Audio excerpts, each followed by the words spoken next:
Whoa, hold up, folks. This'll blow your mind. Chinese scientists just dropped a total game changer. A pollution-eating superbacterium that's blowing up nature's headlines. Picture this. Industrial sludge salter than 3 oceans plus toxic gunk equals a cleanup nightmare. Regular microbes? They straight up croak. But this tiny 2-micrometer legend? It chows down on that poison like a buffet, 100% gone, no cap. How'd they cook up this microscopic hero?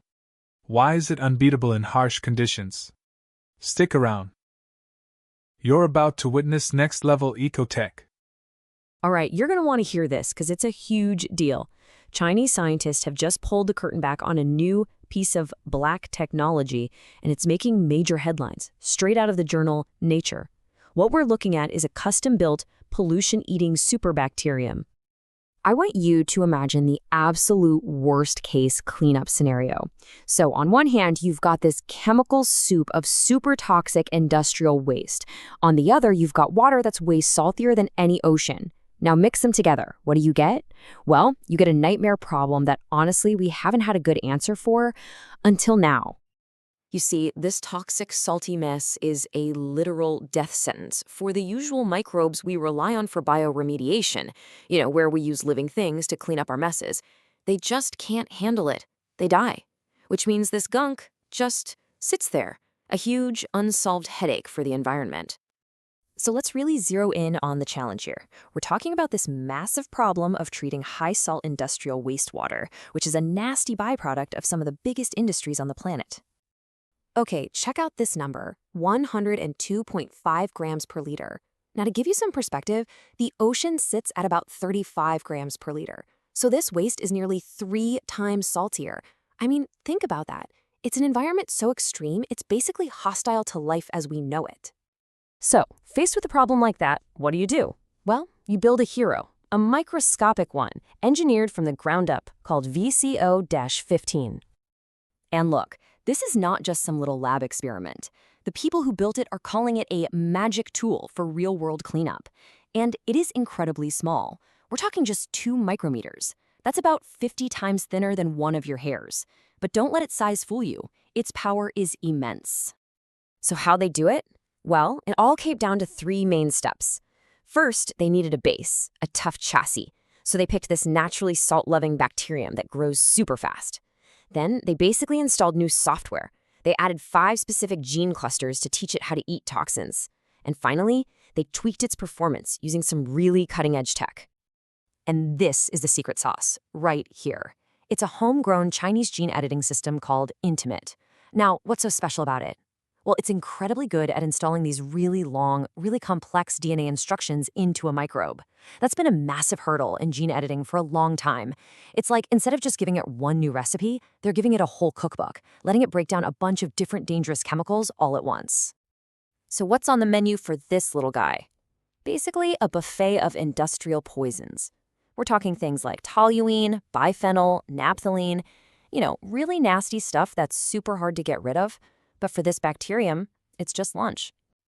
Okay, so the science sounds amazing, right? But here's the real question. Does it actually work out in the wild? Let's get to the juicy part, the results when they pitted this thing against real industrial pollution. Get this, 100%. In that harsh, high-salt wastewater from a chloralkali plant, the VCO-15 bacterium achieved 100% degradation of biphenyl. It completely devoured it, even in those crazy conditions that would kill anything else. A perfect score. You can't do better than that. And no, that was not a fluke. Just take a look at these numbers. They threw it into petroleum wastewater, and it went after 5 different pollutants. In a super concentrated reactor, 100% cleanup in just 12 hours. They even put it in contaminated soil, and in just over a week, it was already working its magic. I mean, the results are just consistently, ridiculously good. And there are 2 other huge wins here that we have to talk about. First, it's way faster. We're talking 2 to 3 times more efficient than any bacteria you'd find in nature doing this job. And second, and this is super important, the way they engineered it is really clean. There are no leftover antibiotic resistance genes. What does that mean for you and me? It means there's no risk of this thing accidentally creating some other problem down the line, which is a big worry with genetic engineering. Okay, so let's pull back for a second. What's the big picture here?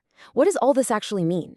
Well, we could be looking at the beginning of a whole new era for environmental cleanup, and the implications, they're massive. You see, this isn't just a one-trick pony. It's not a solution for one tiny problem. This is a platform. The same fundamental approach can be tweaked and adapted to clean up waste from all these major industries you see here: petrochemicals, chloralkali, oil fields, and who knows what else in the future. And of course, let's talk about the money. The old ways of dealing with this hazardous waste, like burning it or burying it, are crazy expensive. This new method, using our little superbacterium, can slash those costs by more than half. That is a huge incentive for companies to finally go green.